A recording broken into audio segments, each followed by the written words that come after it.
Olá, meus amores, tudo bem com vocês?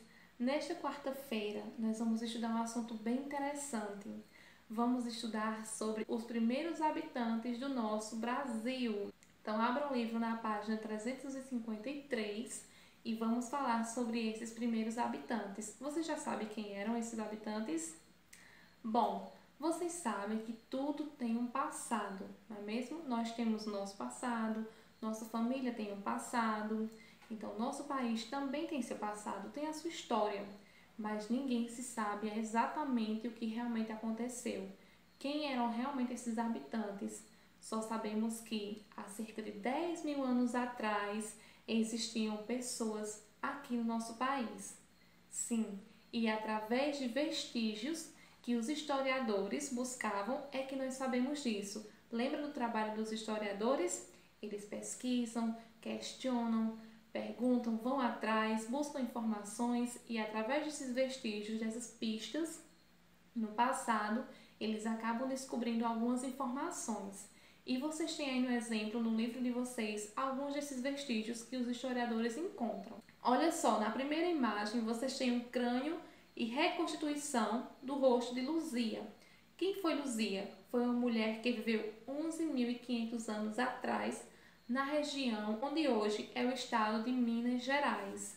Então o historiador encontrou esse fóssil, esse vestígio, né, de Luzia, pesquisou e descobriu-se que ela viveu há tantos anos atrás na região onde hoje é Minas Gerais, né?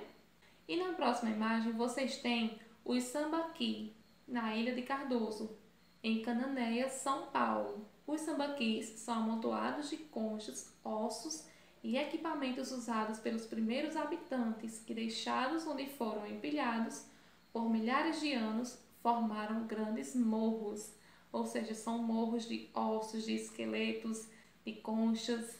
Tudo isso são vestígios. Virando a página, nós vamos falar sobre esses habitantes que estavam no nosso país há muitos anos atrás. Vocês sabem o que são pessoas nativas? Um nativo é uma pessoa que nasceu em determinado local. A fulano é nativo de Patos, ele nasceu em Patos. Então, se eu nasci em um lugar, eu sou nativo desse lugar. Então, os nativos do nosso país, eles viviam, formavam grupos. Eles tinham os grupos de caça e pesca, tinha um grupo que plantava, ficava com a parte da agricultura, tinha um grupo de artesãos, onde eles confeccionavam instrumentos de argila, de pedra, enfim, eram grupos que trabalhavam por um bem comum, pela comunidade deles. Também tinha os grupos que faziam abrigos e tinham grupos que viviam nas cavernas, e eram esses grupos que faziam as famosas pinturas rupestres, aquelas pinturas que vocês fizeram uma, lembram? Pois bem, aquele dinossaurozinho que te explicou que era uma pintura rupestre, era uma pintura que os homens das cavernas desenhavam nas paredes das cavernas. E vocês têm um exemplo dessa pintura no livro de vocês. Olha só, temos uma pintura relocalizada na fazenda do distrito de Cocais, em Barão de Cocais, Minas Gerais, não é mesmo? Um exemplo de pintura rupestre. E logo abaixo vocês têm também um exemplo de um instrumento feito de argila, uma cerâmica marajoara, também construído por esses povos nativos. E vocês sabem que o historiador tem grande importância nesses estudos, né? Através de pesquisa desses historiadores, eles acabaram descobrindo que há mais de 500 anos tinham pessoas morando nas nossas terras, onde hoje é o Brasil. E tinha 2 a 5 milhões de nativos nessa terra. Aqui no Brasil, isso equivale a mais de 1.000 povos. E esses povos descobriram-se logo depois que eram os indígenas, os famosos índios que moravam aqui nas nossas terras. Eles que caçavam, que pescavam, que faziam, construíam abrigos, que confeccionavam instrumentos de argila, eram os indígenas. Então vamos observar como estão os indígenas hoje no nosso país. Olha só, atualmente existem cerca de 240 diferentes grupos indígenas, falando mais de 150 línguas em quase todo o território brasileiro. Com o passar dos anos, muitas pessoas de diferentes lugares vieram morar aqui no nosso país, mas ainda há entre nós descendentes dos povos nativos, dos primeiros povos do nosso país. E foi quem? Sim, os indígenas.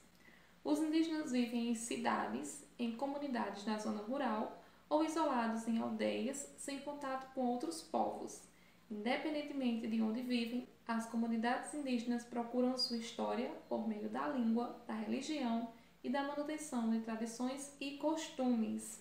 No livro de vocês também tem exemplo desses indígenas hoje em dia, preservando pela sua cultura. Olha só, na primeira imagem vocês têm um indígena de etnia Pataxó, em Aldeia Velha, no município de Porto Seguro, usando um computador, não é mesmo?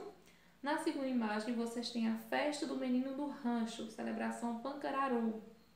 E na terceira imagem vocês têm uma menina de etnia Caiapó, na aldeia Moicaracô, em São Félix do Xingu, no Pará.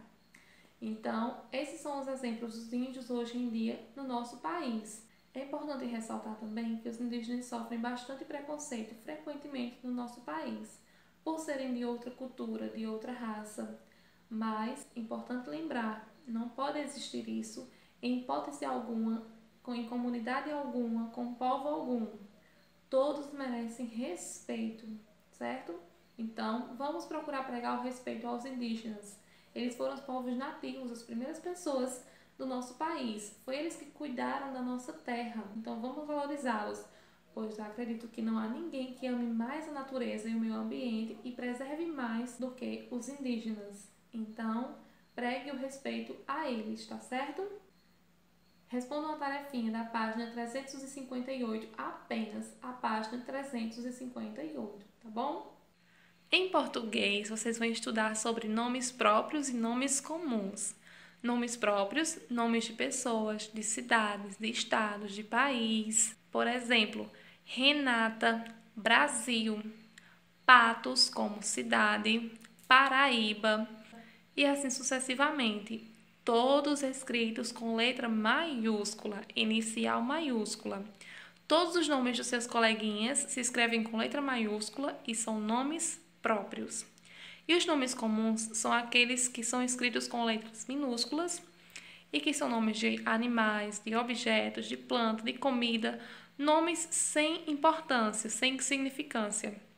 Ou seja, um prato, uma mesa, um gato, um morango, uma laranja. Todos esses nomes vão ser com letra minúscula, pois são comuns. Deu para entender? Então, responda a tarefinha da página 41 com muito capricho sobre nomes próprios e nomes comuns, tá bom? Um grande beijo, até a nossa próxima aulinha. Tchau!